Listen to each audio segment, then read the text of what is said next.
Hi friends, ஈரல் சுவரொட்டி வாங்கினீங்கன்னா இந்த மெத்தடில் வறுவல் செஞ்சு பாருங்கள். டேஸ்ட்டு செம்மையாக இருக்கிறோம். நான் 1/4 கிலோ ஈரல் வாங்கியிருக்கேங்க. ஒரே ஒரு செவரொட்டி சேர்த்து வாங்கியிருக்கேன். நான் ஈரல் வாங்கும்போது சுவரொட்டி சேர்த்து தான் வாங்குவேன். ரெண்டையும் சேர்த்து தான் நான் வறுவல் செய்வேன். டேஸ்ட்டு செம்மையாக இருக்கும். இப்போ ஒரு கடாய் எடுத்துக்கோங்க. அது நல்லா சூடானதும் ஒரு 2 ஸ்பூன் தேங்காய் எண்ணெய், கொஞ்சம் சோம்பு, கல்பாசி, கருவேப்பிலை இதெல்லாமே நல்லா பொரிஞ்சதுக்கப்புறம் 100 கிராம் சின்ன வெங்காயம் சேர்த்துருக்குறேன். 2 ஸ்பூன் இஞ்சி பூண்டு பேஸ்ட்டு. இது எல்லாத்தையுமே நல்லா வதக்கிட்டு ஒரு 1/2 ஸ்பூன் கரம் மசாலா தூள், 1 ஸ்பூன் மிளகாய் தூள், கொஞ்சம் கல்லுப்பு, ஒரு சின்ன சைஸ் தக்காளி கட் பண்ணி சேர்த்துருக்கேன். இது எல்லாத்தையுமே நல்லா அந்த எண்ணெயிலே வதக்கி எடுத்துக்கணும். இப்போ ஈரல் சுவரொட்டி ரெண்டையுமே கட் பண்ணி சேர்த்துக்கணும். இது எல்லாத்தையுமே இது நல்லா வதக்கி எடுக்கணும். சுவரொட்டி வாங்கும் போது கட் பண்ணி வாங்காதீங்க, அப்படி முழுசாக வாங்கிக்கோங்க.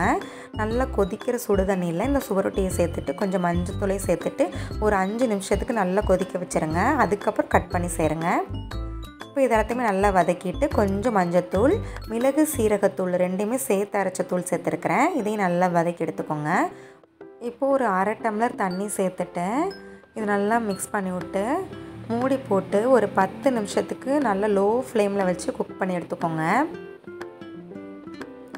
ஈரலுங்கிறனால உங்களுக்கு 10 நிமிஷத்துலேயே நல்லா வெந்துடும். இப்போ நல்லா ஈரல் வெந்துருச்சு, தண்ணியுமே கம்மியாயிடுச்சு. இப்போ லாஸ்ட்டாக நம்ம மிளகுத்தூள் சேர்க்கணும். மிளகுத்தூள் சேர்த்துட்டு ஒரு 2 நிமிஷத்துக்கு நல்லா பெரட்டி எடுத்துக்கோங்க. அப்போ தான் இந்த மிளகுத்தூள் லாஸ்ட்டாக போடுறதுனால டேஸ்ட்டு நல்லாயிருக்கும். ஃப்ளேவரும் நமக்கு நல்லா கொஞ்சம் தூக்கலாக இருக்கும். ரொம்ப ஈஸியான மெத்தடு தாங்க, டக்குன்னு செஞ்சிடலாம். ஒரே ஒரு விஷயம் மட்டும் ஞாபகம் வச்சுக்கோங்க. ஈரல் வாங்கினீங்கன்னா ஒன்றும் பிரச்சனை இல்லை, அப்படியே சேர்த்துக்கலாம். சுவரொட்டி வாங்கினா மட்டும் நம்ம சுடுதண்ணியில் கொதிக்க வச்சு ஒரு 5 நிமிஷம் நல்லா வேக வச்சுட்டு தான் கட் பண்ணணும். அப்போ தான் எந்த விதமான அந்த ஒரு கவுச்சி ஸ்மெல்லும் இல்லாமல் டேஸ்ட்டு நல்லாயிருக்கும். இதே மாதிரி நீங்களும் ஈரல் வறுவல் செஞ்சு பாருங்கள்.